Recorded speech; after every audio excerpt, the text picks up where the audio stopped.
and welcome back to another episode of Real Estate Renovators, the business advisory show for real estate professionals. My name's Chanell and this is Rexy. What's happening? I am mildly melting and our guests are too. Right now it's the start of March. The sun is literally shining in and I am perspiring, but on the outside, hopefully I'm looking calm and collected. Rexy, what about you? I'm not even sweating yet. I don't know what. Everyone's been talking about the heat. I don't feel it, but I'm excited. I'm very excited. I've wanted to have these guests on for a while. I've been begging and pleading for them to join us. They're very busy. They own the #1 office in the whole Ray White network in Victoria. They do a record number of sales every month almost, and they keep growing. I think it's a 30% plus or 37% increase from last year. They've grown a real estate property management arm to 1,000 organically, not any acquisitions, which is unheard of in a very short period of time. So would you like to introduce On top of all of that, they look like they've stepped off the set of Selling Sunset, don't they? And some of we were commenting about one of their handbags earlier. It's just amazing. I would love to introduce them, and I'm not going to do last names because Robert might mildly confuse me, but Robert and Michelle from Ray White Werribee. Welcome. Thank you for having us. Welcome, guys. Thank you so much. We're pumped to have you here. It's very warm, as Chanel said. Yes. Sweating. Yes. It's the light, so apologies. Well, the good thing is people don't know if it's the nerves or if it's the heat. So Well, we're just glistening people. It could be one or the other. We're glowing. Yes. Can we start with your histories? Because you both got unique backgrounds and histories in real estate. So let me start with you, Rob. Are you talking about the half Serbian, half Croatian? I'm also Serbian. There you go. Bravo. Just background. Where do you want me to start, mate? Your career, man.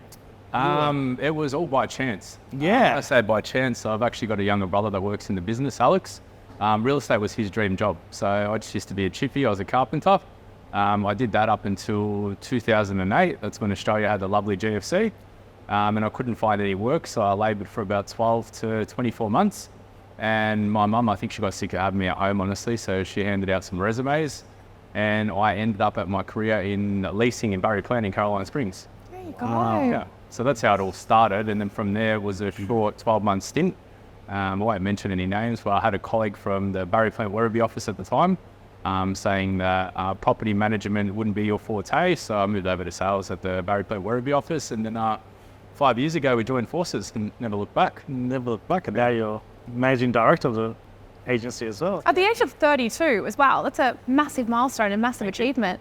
The biggest I don't office. sleep at night, no. Well, how do you before we touch on Michelle's career, how do you go from a sales agent to now a managing director? What set you apart? I did have a really good mentor. You guys had him on the show recently. Good old Domo, so I hope you're watching, Dom. But no, it's more, I think that was really good because I had someone that would ground me. So at the age of 27, coming into a business, Ray White didn't have the strongest name in the area. So I was thank you to Dom and Michelle for having me part of the team at the time. But I look back on it and it was a really hard move.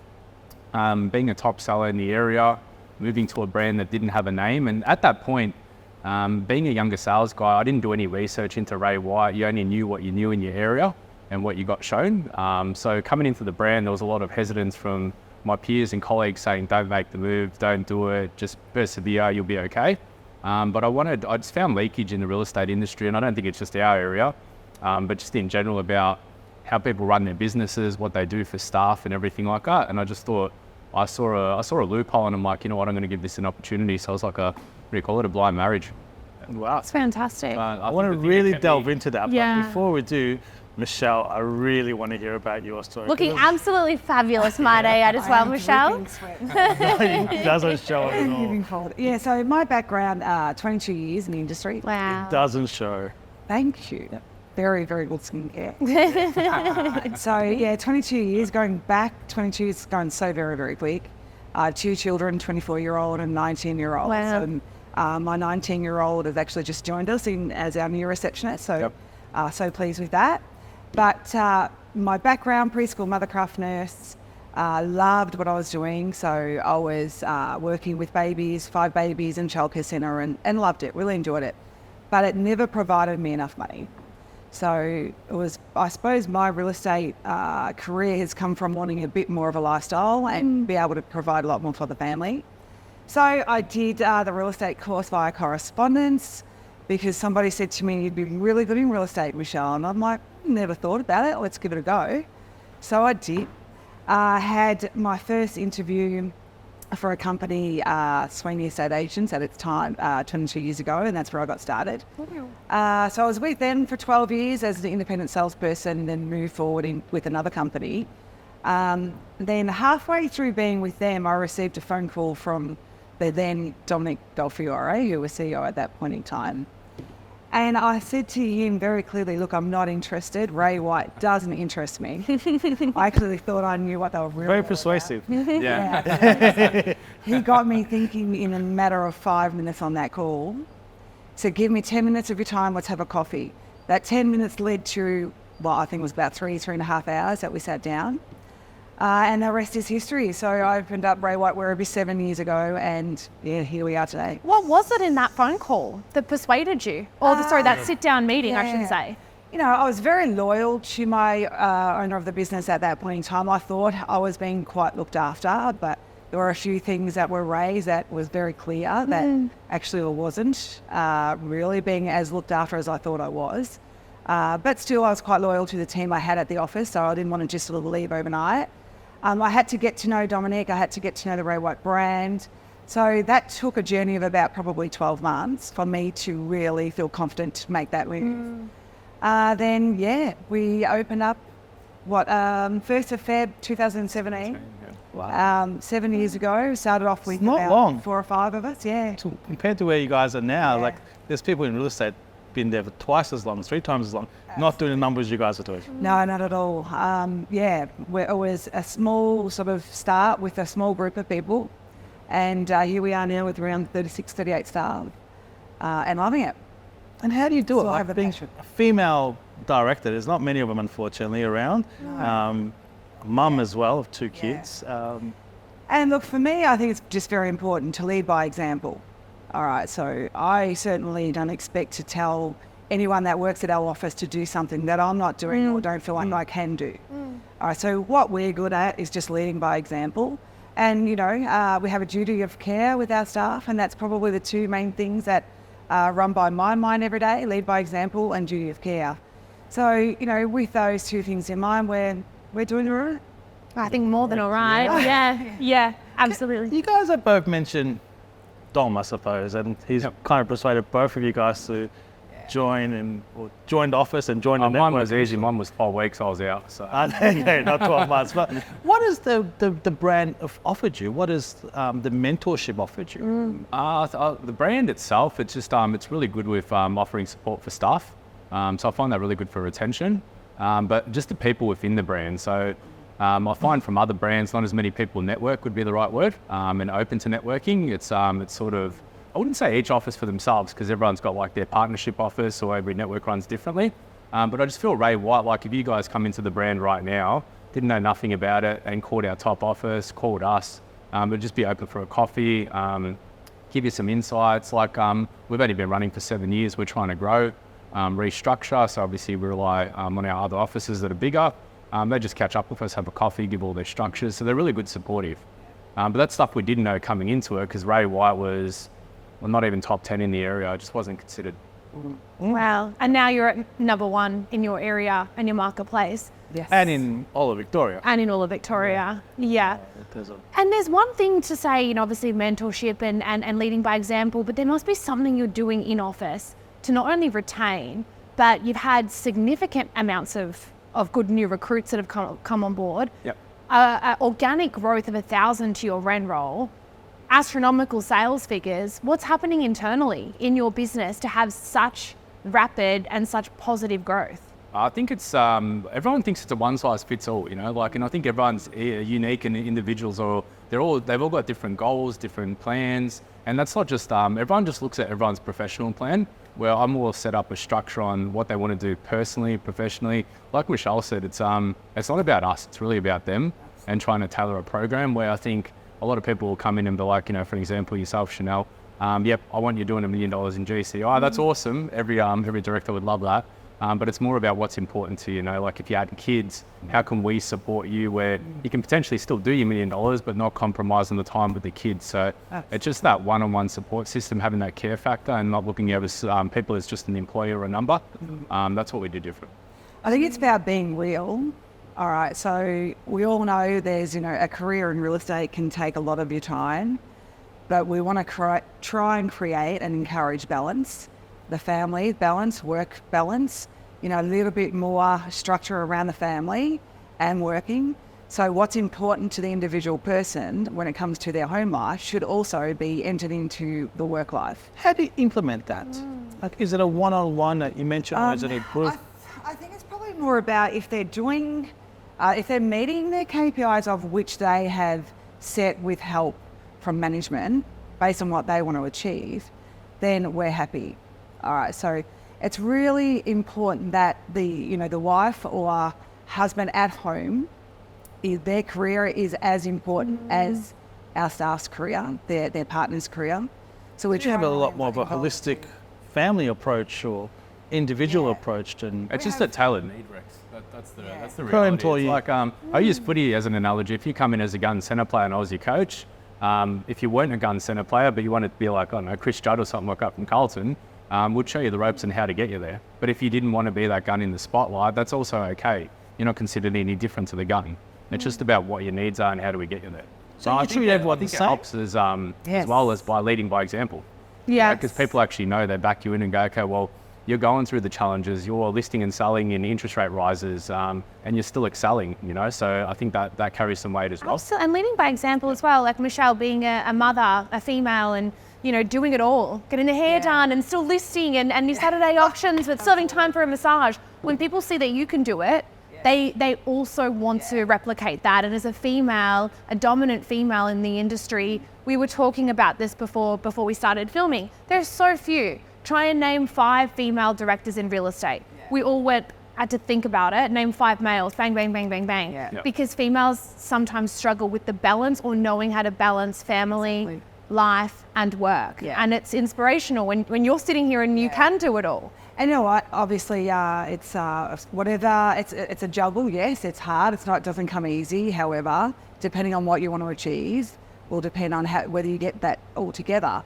But I think it's certainly putting yourself around the right people, whether it be at home, at the office, a mentor, somebody at the gym, a friend that you can talk to, a great babysitter, someone that can deliver you some food, a caterer, whatever it may be. So it's just making sure you get those things in place. Takes a village. Yeah. Thanks. You can't do it by yourself.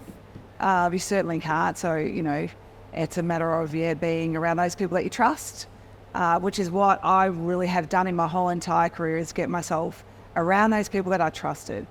So, worked my way to where we are today by working with people I trust. But that's a recruitment piece. It's not, everyone says it's lovely doing it, but implementing that and finding the people to trust is not easy. Recruiting them is not easy. No. How do you go about finding these people and engaging with them and convincing them to join you? Yeah.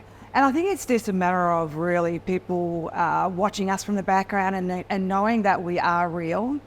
So, we welcome people to come into the office and see what we're doing. They can actually see we've got a little bit of a childcare centre happening generally on a Friday and sometimes on a Friday, Wednesday, where the kiddies come in and they spend the time with all the staff. And that's awesome. There's some colouring in happening and some basketball and some juggling balls. So we have a little bit of fun. We just make it real.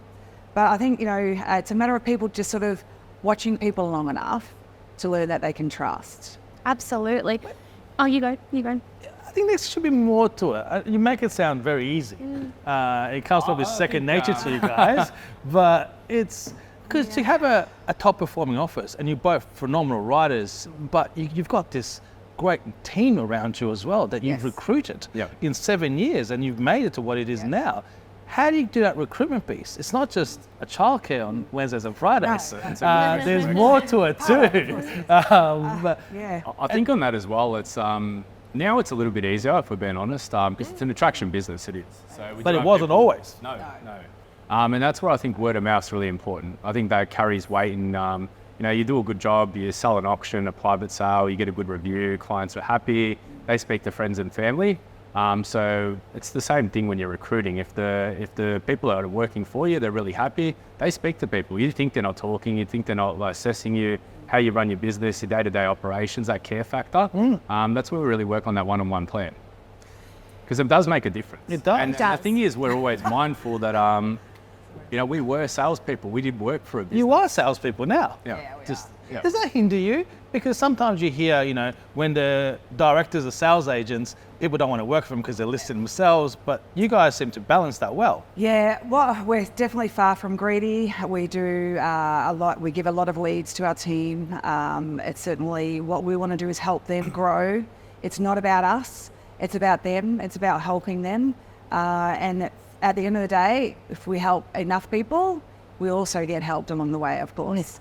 So we Do you have examples of people who have joined you and what they've done? Yeah, case study of someone. Yeah. Well, when we had Dom on, he spoke a lot about, I can't remember the figures off the top of my head, but I think he took out X amount of people in a 24-month period from competitive brands and brought them over to Ray White. Can you give us a case study of someone that you have approached or poached from a competitor and the success of them since joining your office?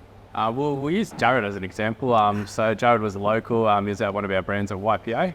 That was a hard get over the line scenario, but Jared wasn't 100% sure because he was battling that challenge of, you're a director, you're in sales, Michelle's a powerhouse, you've got some gun agents in the office. How am I going to get a gig? How am I going to list any properties? So we went through all the scenarios and actually showed him the inside of the business before he actually joined us. So we welcomed him in, showed him stats, showed him what we go through. But it was more about setting up a succession plan with him. But to give you a case study, I won't go too deep into it yet because I don't want to jinx the guy. He's having a good run home. But Jared's doubled his GCI in 6 months' time of being with us. 6 months, double. Wow. Is that from your mentorship, Rob? Just setting up a succession plan. Yep. And what does that succession plan look like? Is that sort of 1 year, 3 years, 5 years, where you want to be, breaking it down daily tasks? It falls back on them. It's not about us. So again, if you come into our business now, we'd get a succession plan of what you want to achieve, and then would guide you down that path. Because if I set it based on what I want, it might not suit what you want. And that's where you have the problem. I find that when you're managing a team, if you make it about what you want, then you get disappointed because you're not listening for the individual. That's the problem. So I think you've got to look at their personal goals, you've got to look at their short term, their medium term, and their long term, and just set up a structure based on that. Absolutely. So your recruitment is not about what the office needs, it's what your team members want. Absolutely. Yeah, well, I find to give you a little backwards. bit of insight, do offices have an onboarding process? Like, for an example, we're fortunate enough, we've got a bigger business, we're stripping everything back. It's like McDonald's. As soon as you start there, they get you on the assembly line, they give you a hat, they give you your top, your boots, they run through work safety and everything like that. I find that most real estate businesses, they're pretty simple, if I'm being honest. They'll sit you on the desk, but these days, what? There's an iPad, there's a computer, that's your little map of where you're prospecting, and good luck, champ. See you in 12 months, hopefully you make it, and if you do, you're a superstar. Yeah. So it's like, what does that onboarding process look like? What does that succession plan? But it's always, I think the problem with being at the top is you always got to keep reinventing the wheel to grow. Because as you get better agents, there's better expectations. So that's the challenging part, but we love it. And that's where you're attuned to it. You're not top agent going, well, we're the best, we're not going to keep growing or changing. It sounds like you're so attuned to it. No, we're just looking at it going, adapting. okay, well, what we do. We always focus on what we did this time last year, and if we can better that. So we don't focus on any of our competitors, what they're doing, what their processes are, just about how we can better ourselves and make a better platform for our staff. It's the best way to be. There's a lot of ego in this industry and a lot of comparison. Whereas you focus on what's in front of you, it's the only way is forward rather than, I guess, overwhelming yourself with what competitors are doing. And touching on the onboarding process, Rob, I would love to know what that process looks like from your end. We spoke in my office the other day about 2 scenarios that happened in our office within 1 week. So 2 candidates both started on a Monday. Candidate 1, before they started, flowers were delivered, a big welcome message, call from the director, an email came through with what their week would look like. They started that day, laptop was set up, they're killing it. It's been about 3 weeks now, killing it. Congrats. Candidate 2, didn't get a call from the director, was obviously relying on us to communicate first day. Sorry, same company or? Different company. Okay, 2 real estate offices. No call from director, rocked up. We always call them on their first day to see how it went. I mean, this candidate rocked up, there was nothing sort of set up. She sort of was walking around the office, sat down, it was no induction. Standard, that's quite long. She left after 5 days within the business. On the Friday, she called us, I can't do this. The onboarding process, the first month of the candidate's employment, even before they step foot in that door, speaks volumes of the company and how their first impression of that company is going to be. So I'd love to know, what does your onboarding process look like if someone was to join Ray White Werribee? You got us on the flowers, but we do chocolates. Ah. Chocolate. I don't know how else would feel if I delivered them some flowers, but the onboarding process, we're just trying to structure it, and I guess being in sales and knowing the process, I'll talk about our sales department, but it's just stripping it back. So they'll meet with our general manager or operations manager, Ange, and she'll do the full welcome pack. So we do a bit of a welcome pack with their contract, run them through everything, some chocolates, name badge, if it's a male, a tie, if it's a female, a scarf. Run through all our processes. So we really spend that first part in that first week. We don't worry about performance, setting them up, worrying about KPIs or anything like that. But where I found leakage in the real estate industry is, I'll use an example where a lead agent always wants a PA once they get really good. Everyone can relate to that. So the problem is they're really scared to get someone because normally they're paying either the full cost or they're paying half. That's standard throughout the industry, unless they're performing really well and the boss puts their hand up and says, all right, I'll pay for your PA.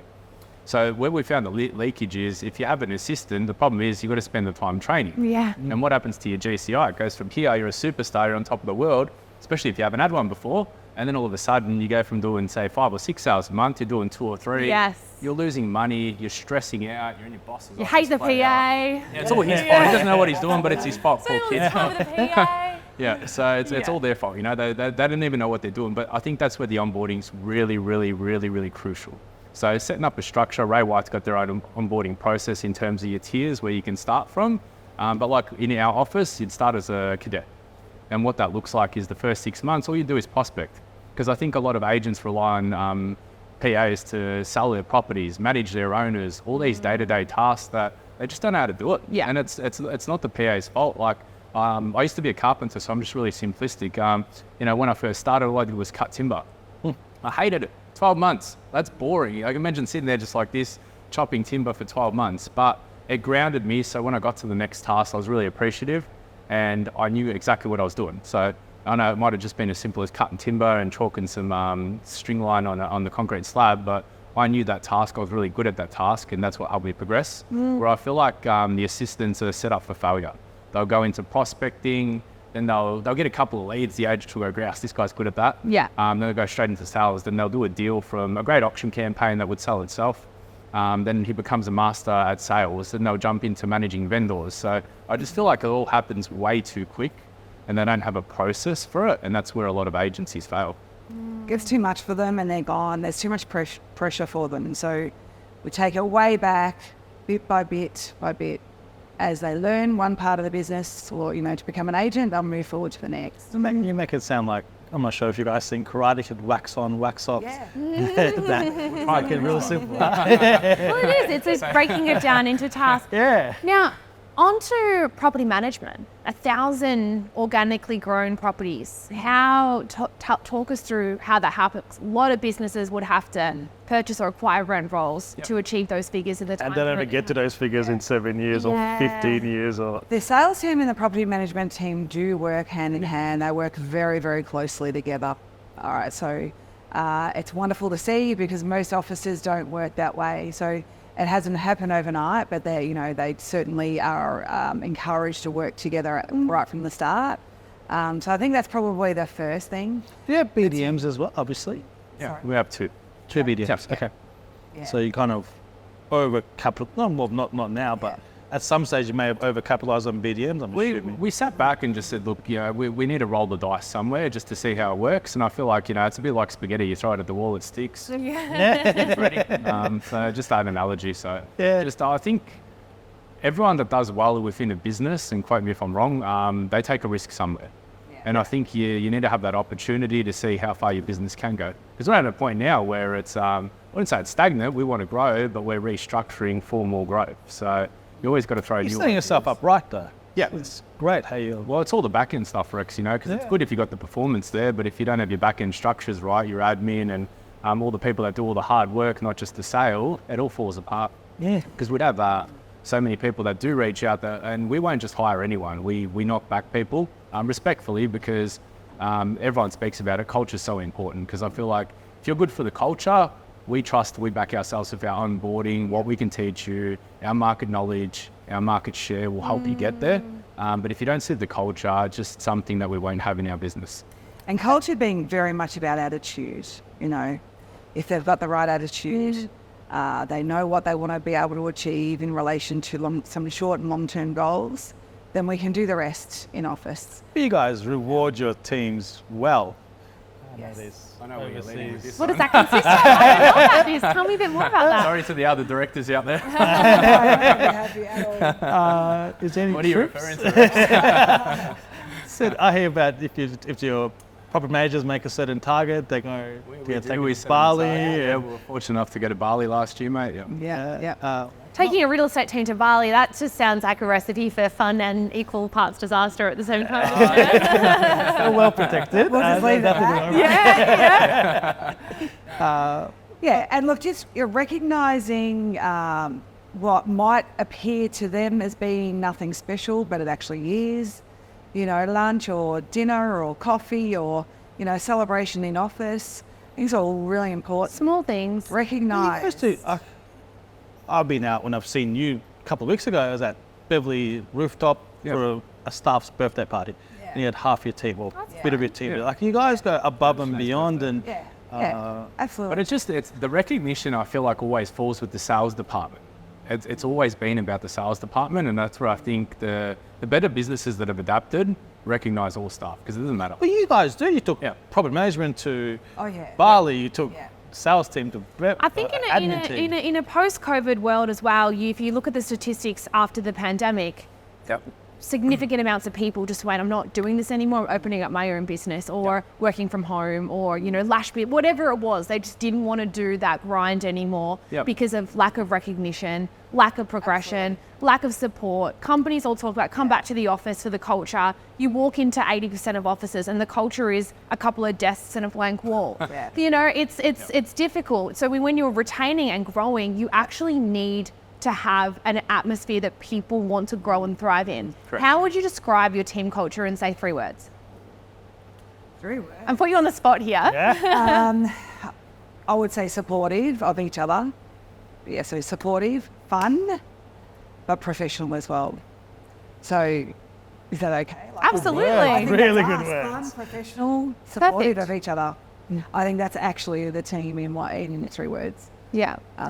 But yeah, we treat everybody the same. Everyone is as important as each other. They're respectful of each other. We recently spent leading teams, a day with leading teams, which we're doing over the next 12 months, where we're getting to know each other better. So it's a company that we've hired, and it's not just set based on performance, it's based around culture. So they work with AFL teams, high-performing companies way bigger than ours. So just to put support back into our teams. That's awesome. Was that your initiative or was that a Ray White initiative? No, our initiative. That's No, awesome. Ray White initiative. Yeah, so we're always looking at third-party stuff as well. Like Ray White's support is absolutely phenomenal. But we try to do stuff that's away from Ray White, where Michelle and I back each other in and go, let's look at this avenue. Like mental health's really important to us as well. So I think you got to look at all scenarios, not just performance, because that's where businesses go wrong. Oh, absolutely. Physical, you guys got joint gym memberships for everyone and get a trainer. It's awesome. And you guys can join us on a Wednesday if you I'm for a run. absolutely. I can't run, by the way. But yeah, we do. Michelle and I support the team with, we pay for their, if they want access to the gym. We've got one-on-one training with my PT as well. There's a sauna, there's an ice bath. It's just more, I think the time we spend with them outside of work as well. Well, I think that your life outside of work massively impacts your performance in office. And we're also talking about this, you don't have the right partner, you don't have a healthy lifestyle, you don't have all these things at home, but you can come to work and you can take something from that, or how that affects your performance at work, particularly in sales. I mean, PM, absolutely, it's high stress, high pressure, but sales, every single day, you have to wake up and create something out of nothing. And you need, exactly right, you need to have healthy mind, healthy lifestyle, a good home life, all these things. And they're hard to sometimes get all on your own. So to offer that to a team is fantastic. I think those that create success have a transparent life, because everything fits. Yeah. All the pieces fit. Yeah. So you got to get to that transparent life, that point to be able to grow. Sounds like you guys match your stuff, look what all their pieces are to make it fit. Yeah, and that's the thing. It's not about what they list, what they sell, what they lease. It's not just about that. It's about what's important to them outside of that. You know, this Sunday we've got a family picnic day. Our office with parents, partners, children, dogs. Fur babies. Yeah, so we just want to be able to get to know everybody better if that's what they want. Because that's what's really important to us as well. Well, you spend what's the statistic? You spend 70% of your life at work. Yeah.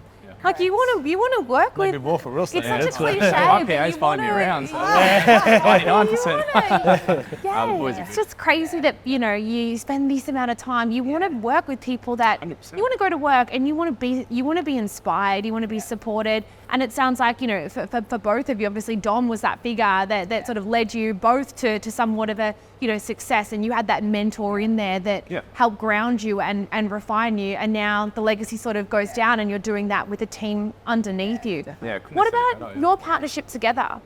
Obviously, different ages, different experience levels, male, Very different female. ages. Can't tell, but Can't So tell. how do you two work well together, and how would you describe your sort of partnership as directors? Partnership's great. Yeah, I can tell by the energy of the two of you. I thought I'd ask you anyway. You know what? We just define it down to roles and responsibilities. So, Michelle's strengths and Michelle's strengths, my strengths and my strengths, and we just don't get our wires crossed. Just back each other in, and we know the task is going to get done. But I think it's been years of trust as well.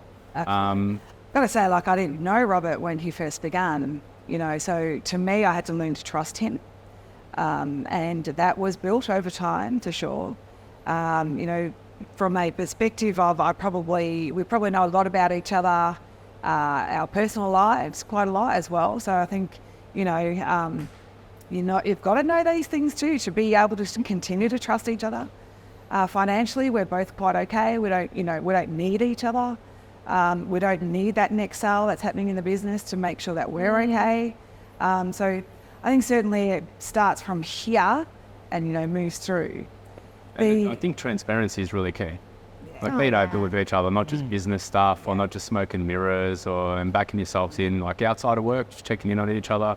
Everyone has a hard day, so I think sometimes you can get caught up in the day-to-day real estate life. We know it's a busy world, so just making sure that the other person's actually okay. Yeah. To have a good partnership as well. I can speak on behalf of both Rex and I, where we've seen some disastrous things happen between directors and how partnerships go completely sour. So the recipe is obviously the trust, the enjoyment that you get from one another, the personalities combining and having defined roles within each individual. And I think the goals align as well and what we want to achieve, so that always helps as well.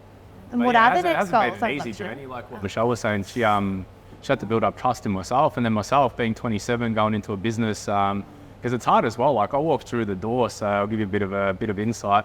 I walked out, Don walked 5 people out. So I walked in, he walked 5 people out. Now everyone thought I was the one that sacked them because I was the new director of the business. I didn't know what was going on, to be honest with you. I was just like, hi. They just gave me this look, but it is what it is. So to me, I didn't look at, because it's really hard because you're coming in as a director, so you want to show leadership and everything like that. But I didn't know anything about management, people. I never got mentored or anything like that. So to me, it was just like, you know what? If I outperform them, they'll respect me. From their respect, then I can mentor them. And then that's where I got that support from the top. So, because I thought, you know what? If I can show them that my skill set is better and that's why I'm a director of the business, then they'll listen to what I have to say based on my performance. Rob, I'm so glad you said that, because I cannot tell you the amount of agents that we speak to that want us to represent them in as a sales manager. And my words echo this. You have to go in and show that you can outperform people, because if you're not up there leading by example and showing them what is possible, how do you expect people to respect and look up to you as a sales manager? Absolutely. That's right. And that's the thing. It's why should I do that? You're not doing it. You're telling me to do it, but you've never done it? No, thanks.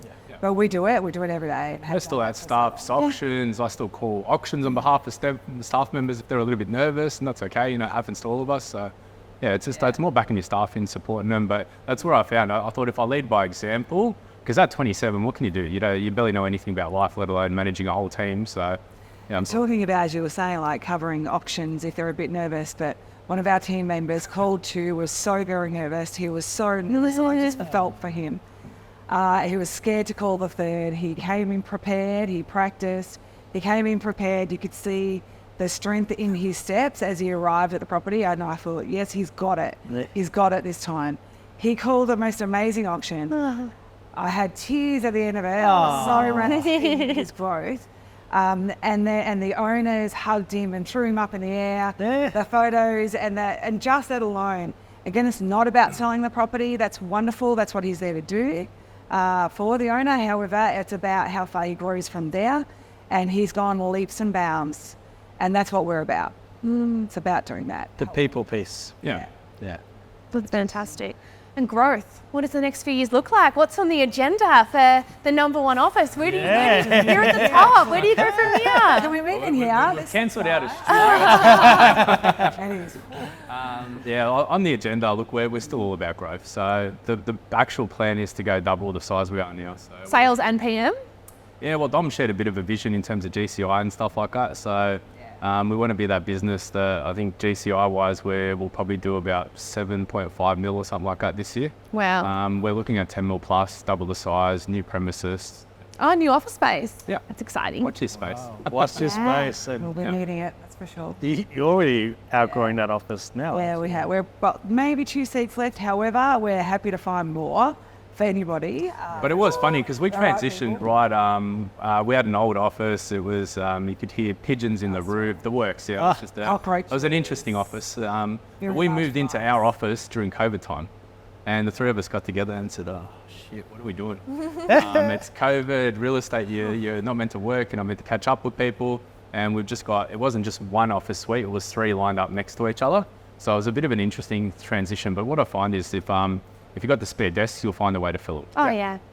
Absolutely. Wow, I'm excited to see what the next few years of Ray White bring. What I want to ask you is, you know, the western suburbs particularly, and I know this because of the experiences that I've had with recruiting officers, there are unfortunately a lot of not so well-run businesses, particularly in the West. Yep. There's a property manager or a sales agent watching this, which I'm sure there will be. What advice or what direction would you give them if they're potentially wanting to approach you and join Ray White Werribee? You know, give us a call in confidence. We obviously will have a coffee with them and you know, for privacy reasons. But yeah, definitely open to having coffees and going from there, sharing how we can help them, see, you know, what it is that they would like to achieve. But yeah, we're growing. We want to continue to grow. We want to help more people. And for that to happen, yeah, we're happy to receive the phone calls.